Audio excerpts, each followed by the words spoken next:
اگر میں آپ سے کہوں کہ دنیا میں ایک ایسا درخت بھی موجود ہے جو خون سے پیدا ہوا ہے تو شاید آپ مسکرا کر اسے کسی کہانی کا حصہ سمجھیں گے، کیونکہ یہ کوئی افسانہ نہیں بلکہ ایک قدرتی حقیقت ہے۔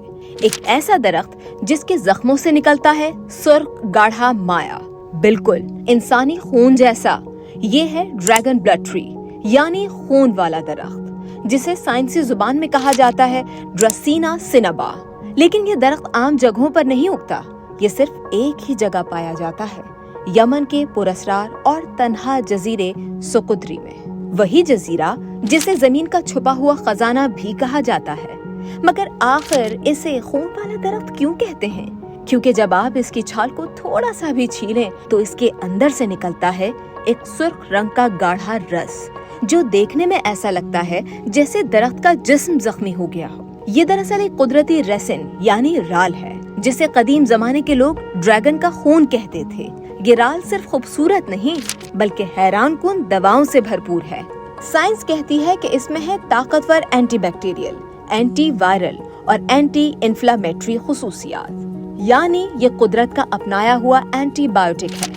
ہزاروں سال پہلے یمن، مصر، یونان اور چین کے لوگ اس لال رال کو زخموں کے علاج، معدے کی بیماریوں، السر، یہاں تک کہ دانتوں کی صفائی کے لیے بھی استعمال کرتے تھے۔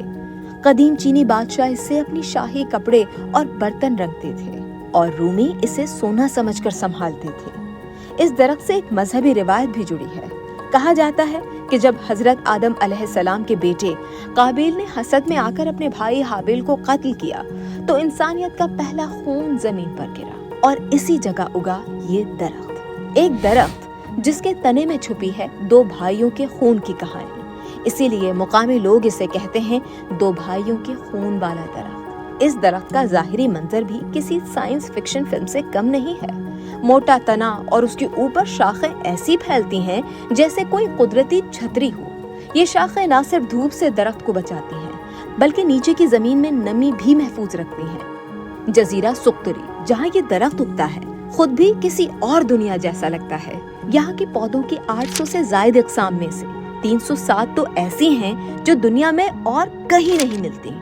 یونیسکو نے 2008 میں اس جزیرے کو عالمی قدرتی ورثہ قرار دیا تھا، اور ڈریگن بلڈ ٹری کو بنایا اس کا سب سے انمول نگینہ۔ کہتے ہیں درخت بھی بولتے ہیں، بس زبان نہیں ہوتی، اور یہ درخت ہزاروں سال سے ایک خاموش کہانی سناتا ہے، دو بھائیوں کے خون کی، حسد کی، قربانی کی، اور قدرت کے ایک انوکھے عجوبے کی۔